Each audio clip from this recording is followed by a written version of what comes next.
आज मुझे एक चीज़ रियलाइज़ हुई और ऑनेस्टली शायद ये सिर्फ मेरी प्रॉब्लम नहीं है। कभी कभी हमारे पास टाइम कम इसीलिए नहीं होता बिकॉज हमारे पास बहुत ज़्यादा काम है। टाइम कम इसीलिए होता है बिकॉज हम हर काम खुद करने की कोशिश कर रहे होते हैं। आज मैं अराउंड 7 बजे उठी। मॉर्निंग में 3 वाला रूटीन अभी भी मुझसे नहीं हो पा रहा है एंड आई थिंक मुझे ये एक्सेप्ट कर लेना चाहिए कि अभी मैं उस पॉइंट पे नहीं हूँ। But at least 7 AM was better. मैंने सुबह के सारे काम जल्दी फिनिश किए, पूजा की and then I set down to study. लेकिन पढ़ाई स्टार्ट करने से पहले मुझे अपनी वीडियो की एडिटिंग करनी थी और बस वहीं फिर से टाइम चला गया मेरा सारा। कल भी एडिटिंग में आवर्स चले गए थे और आज भी चले गए। मैं कट्स कर रही हूँ, ट्रांजिशन देख रही हूँ, बार बार कुछ चेंज कर रही हूँ because I am still learning. और मुझे अचानक लगा why am I spending so much time on something that someone else can do better than me. तब मुझे अपना छोटा भाई याद आया। He is 2 years younger than me but honestly उसकी एडिटिंग मुझसे काफी बेटर है। मैं उससे पहले भी वीडियो एडिट करवाती थी। सो आज मैंने सिंपली उसे बोला तू कल से मेरी एडिटिंग कर देगा क्या? And he agreed.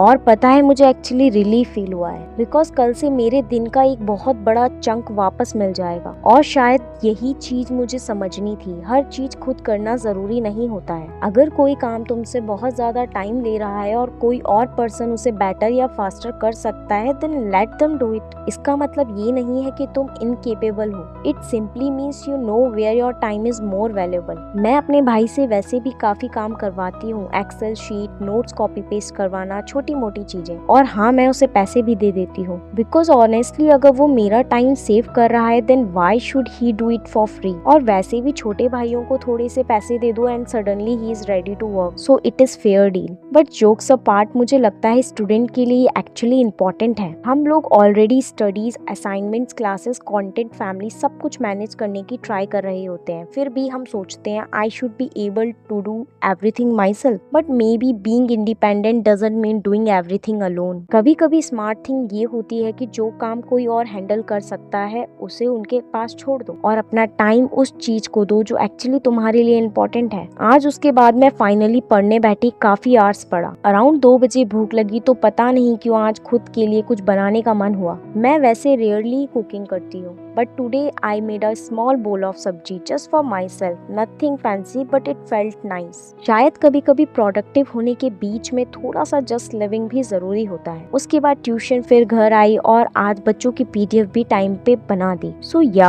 आज भी परफेक्ट डे नहीं था बट ऑनेस्टली लास्ट 2 days के कंपैरिजन में इट वाज बेटर। और अब मुझे लग रहा है कि शायद मुझे अपनी लाइफ को एक साथ कंप्लीट फिक्स करने की जरूरत नहीं है। आज एक प्रॉब्लम सॉल्व हुई, कल शायद कोई और होगी। Maybe I will wake up early, maybe I won't, maybe I will study exactly the way I planned, maybe I won't, but at least I am figuring things out. And I think that's what this whole journey is going to be. Not doing everything perfectly, बस ये समझना है कि कहाँ खुद effort करना है और कहाँ किसी और से एफर्ट करवाना है। Because sometimes moving forward doesn't mean doing more. Sometimes it just means carrying a little less. और आज के लिए सिर्फ इतना ही। Good night, see you tomorrow in the next video.